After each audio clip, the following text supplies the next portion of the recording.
Bonjour tout le monde, c'est Monsieur 2X. Donc dans cette vidéo, je vais vous montrer comment analyser la convergence d'une suite avec la calculatrice Casio FX92B. Donc je remercie tout d'abord Casio Éducation de m'avoir donné l'autorisation de faire des vidéos pédagogiques avec leur calculatrice et ainsi ça leur fait un tout petit peu de publicité naturellement aussi. Alors, les Casio, je les trouve vraiment très bien, elles sont simples d'utilisation. Et lorsque vous avez appris à en utiliser une, eh bien, vous savez toutes les utiliser. Alors, pour vous dire, moi, j'utilise déjà des Casio depuis que j'ai 14 ans. Alors, comment va-t-on faire pour analyser la convergence? On va en fait faire comme dans Google Sheets ou Excel, on va créer un tableau de valeurs. Alors, avec cette Casio 92B, on peut créer un tableau de valeurs. Alors, lorsque vous allumez votre Casio, vous avez cette fenêtre qui s'affiche. Nous, ce qu'on va faire, c'est qu'on va se rendre dans le menu et on va aller dans le menu numéro 3, qui est celui associé aux tables de valeurs. Donc, on peut appuyer sur 3. Vous avez cette fenêtre-là qui s'affiche, f de x égale. À la base, ce menu-là est utilisé pour créer des tableaux de valeurs de fonctions réelles. Mais une suite de nombres, il faut se rappeler, et on l'a déjà rappelé dans l'activité précédente, une suite de nombres, c'est une fonction qui admet comme domaine les entiers naturels. Donc les nombres 0, 1, 2, 3, 4. Mais si à la limite on garde cette idée en tête, on peut facilement utiliser cet outil de tableau de valeurs en créant des valeurs de x valant 0, 1, 2, 3, 4, etc., etc.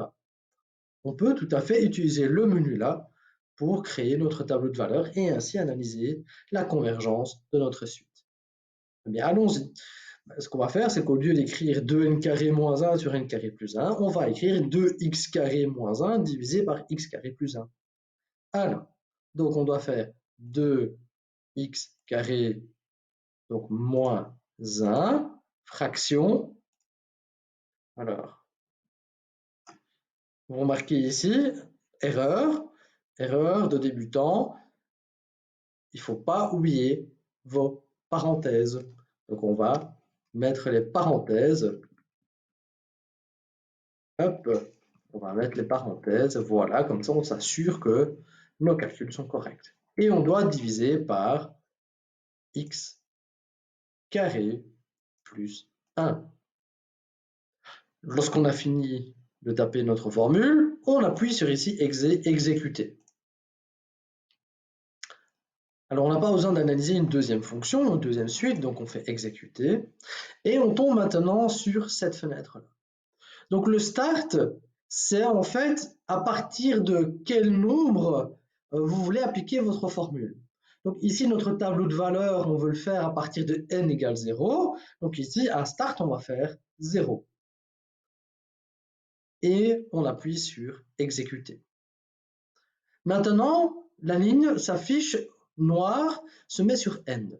Donc, jusqu'à combien vous voulez, jusqu'à quel nombre voulez-vous créer votre tableau de valeurs? Alors, ici, à la base, on veut le faire jusqu'à 15, mais on pourrait très bien le faire jusqu'à 25. Allons-y, on va écrire 25. Et il part pas de combien? Ben, comme on l'a dit tantôt, notre suite de nombres, son domaine, le domaine d'une suite, ce sont les entiers naturels. Et donc, c'est par pas de 1 qu'on les crée à partir de 0. Donc, 0, 1, 2, 3, 4, 5, 6. Eh bien, c'est ça exactement le pas. On va créer des pas de 1. Comme ça, notre tableau de valeurs sera créé pour n égale 0, n égale 1, n égale 2, n égale 3, etc., etc. Alors, si on avait mis par exemple n égale 0,5, ça aurait créé un tableau de valeurs avec 0, 0,5, 1, 1,5, etc., etc. Lorsqu'on a fini de taper 1, en fait on n'y a même pas touché, eh bien on tape sur exécuter. Et vous avez ici votre tableau de valeurs qui s'affiche. Et vous pouvez maintenant, au niveau d'un point de vue algébrique, d'un point de vue valeur, comme dans le cas ici de notre tableau de valeurs, vous pouvez analyser votre colonne ici et analyser les valeurs, vers quelles valeurs elles se rapprochent. Donc ici, on va descendre dans notre tableau. Et alors, vous pouvez utiliser la flèche ici. Mais qu'est-ce qu'on remarque? On remarque les valeurs. Remarquez que ici, la calculatrice est beaucoup plus précise que Excel. Eh bien, remarquez que les valeurs, parce qu'on est à 15, on a 1,9867. Alors, on va regarder à 25 à combien on est. On est à 1,9952. Alors, juste par curiosité, regardons un petit peu ce qui se passe pour 10 000. Alors, ce que vous pouvez faire, et c'est ça aussi vraiment ce qui est chouette avec cette calculatrice-là, vous pouvez changer les valeurs dans les colonnes, et alors ça change automatiquement dans la seconde. Eh bien, tapons, par exemple, on va aller pour commencer 100.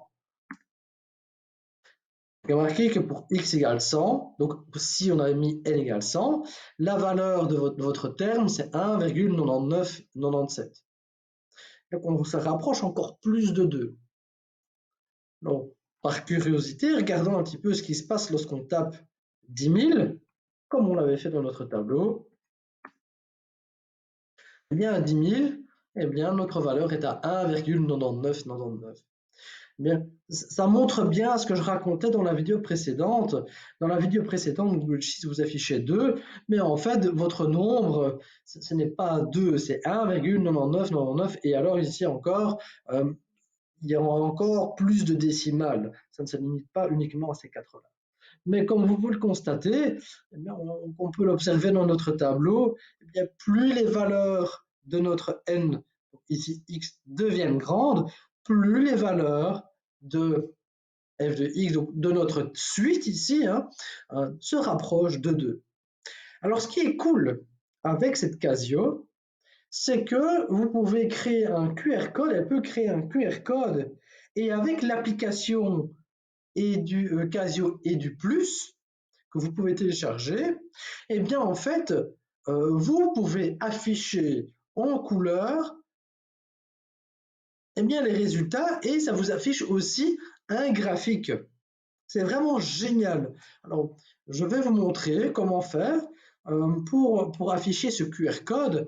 Donc, vous avez ici, vous remarquez ici, vous avez l'option QR au-dessus d'options. Donc, vous faites Shift, Option. Et vous avez le QR code ici qui s'affiche. Et avec cette application Casio et du plus, eh bien, vous avez une sous-option QR code. Vous scannez ce code et alors soit vous pouvez l'envoyer, on peut se l'envoyer par mail, soit on peut l'envoyer à des classes. Alors, je me le suis envoyé par mail et regardez ce qu'on obtient comme résultat. Donc, ça vous met la fonction que vous analysez. Alors, le seul désavantage, vu que c'est quand même une calculatrice basique, c'est que vous ne pouvez pas avoir différents types de courbes. Ici, vous n'avez qu'une courbe lisse. On sait très bien que pour les suites de nombres, ça n'a pas de sens, mais on observe quand même bien le comportement. Ici, on ne va pas plus haut que cette valeur-là.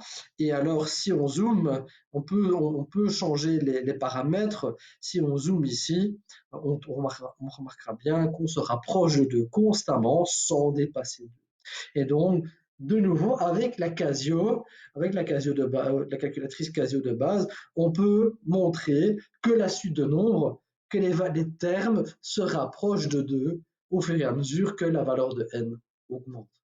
Donc voilà, cette vidéo est terminée, j'espère qu'elle vous a plu.